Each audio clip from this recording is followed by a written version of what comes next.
Hello everyone, my name is Harutiyu Patulin and I am a student from North Societan campus currently taking Bachelor of Secondary Education, major in Social Studies. So this video is part on our prerequisite output in Ed 304. So today, we'll be exploring some social theories in education, specifically structural functionalism by Talcott Parsons and symbolic interactionism. But before that, let me present to you my learning objectives. Allow me to start. So, education is shaped by social theories, which provide framework for understanding how schools and learning are influenced by society. These theories help us see how educational experiences, policies, and interactions reflect broader social patterns and cultural norms. By examining education through social theories, we gain insight into how schools affect communities and individuals. These perspectives encourages educators to consider not just what is taught, but how learning environments can support social development, equity, and meaningful engagement for all students. So, first, let's move on to the first theory that we're going to discuss, which is the structural functionalism by Talcott Parsons. So, according to Talcott Parsons, structural functionalism views society as a complex system composed of interrelated social structures. So, from the word itself, structural functionalism, meaning it is a complex systems composed of interrelated social structures that has its own functions, where each structure performs specific functions necessary for maintaining social order, stability, and value consensus. Social institutions such as education, family, and government work together to socialize individuals and ensure the continuity of society. In addition, in the context of education, Parsons explains that schools function to transmit shared values, promote meritocracy, and allocate individuals into appropriate social roles, which helps society to remain balanced and integrated. Okay, so here's the key concepts of structural functionalism. So the first one is social system. So what is social system? It is society that is made up of interconnected institutions. So as what I've said, um, we have uh, we have the family, the government, the education, and many more. So those are the social institutions, which is part of social system. Next one is the socialization. So it is where schools teach shared values, norms, and culture. In order for you to teach that those values, norms, and culture, you need to socialize, and that is socialization. Next one is meritocracy. From the word itself, merit, meaning students are rewarded based on ability and effort. So it is earned based on merit. And the last one is role allocation. It is where education prepares students for future occupational roles. Those are the key concepts of structural functionalism. Now, Parsons also believes schools serve two main functions. So what are these? Number one is socialization function. So, what does it mean? Meaning, schools transmit societal values such as discipline, cooperation, punctuality, and achievement. And also, students learn to move from family-based standards to universal standards. So what does it mean? Meaning, those learnings that happen in a family will be applied universally. Okay? So say for example, you are being kind to your family. So of course, in order for you to have a universal standard, you need to apply that kind of standard, being kind, treating people with kindness. Those are the socialization function. Next one is the selection and allocation function. So what does it mean?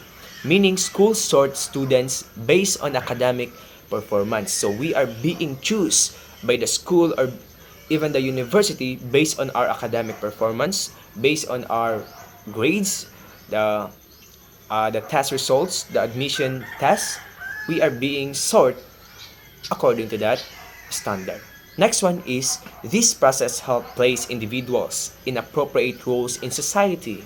Say for example, being a professional teacher, being a skilled worker. Those are the selection and allocation function that persons believe that's that the school have. So the first one is socialization function. Next is the selection and allocation function. So let us proceed to the examples. Okay? So here's a real world example. A school implements a merit-based scholarship program. So it is the meritocracy. Students who excel academically receive scholarships, encouraging them to work hard, while also preparing them for future professional roles in society. Next example, teachers enforce classroom rules and punctuality. So this maintains social order, right? So this helps students learn discipline and cooperation, which are important for functioning in society. So those are some example of structural functionalism. So again, structural functionalism is a complex system which is composed of interrelated social system. Okay, so those are the examples of structural functionalism. So we're done with structural functionalism. So now let us proceed to the symbolic interactionism. So the one who coined the term symbolic interactionism was Blumer. And according to Blumer 1969, symbolic interactionism is the idea that people act based on the meanings things have for them. And these meanings are created, shaped, and changed through social interaction.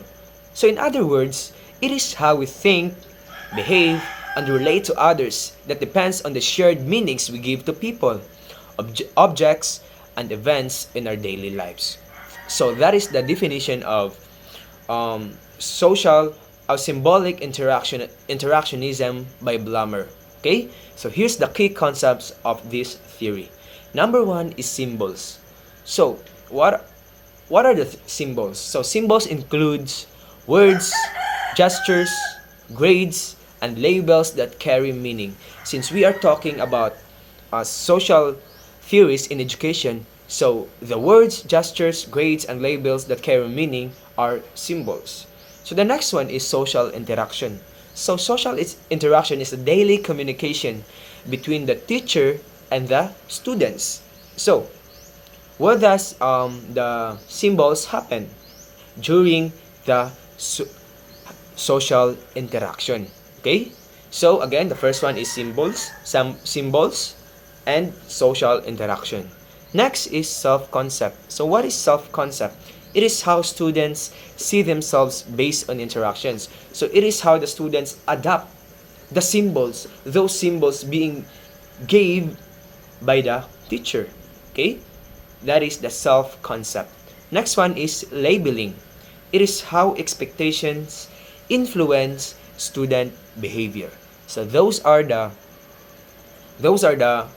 key concepts of symbolic interactionism. Number one, symbols. Number two, social interaction. Number three, self-concept. And number four, the last one is labeling. Okay, so let us proceed to the role of education according to interactionists. Okay, schools are seen as social setting where meanings are created through teacher and student interaction. So this is the social interaction. Now, student identity is shaped by feedback and expectations. And next is learning is influenced by classroom communication, meaning teachers play a crucial role in shaping students' academic confidence. So that's how the interactionists believe about the role of education.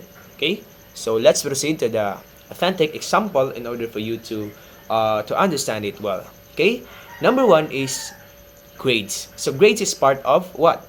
Symbols. So a student a student receives an A on a test, okay, so this grade symbolizes success and achievement which can motivate the student to study more. Okay, so a student receives an A on a test. Next one is gestures.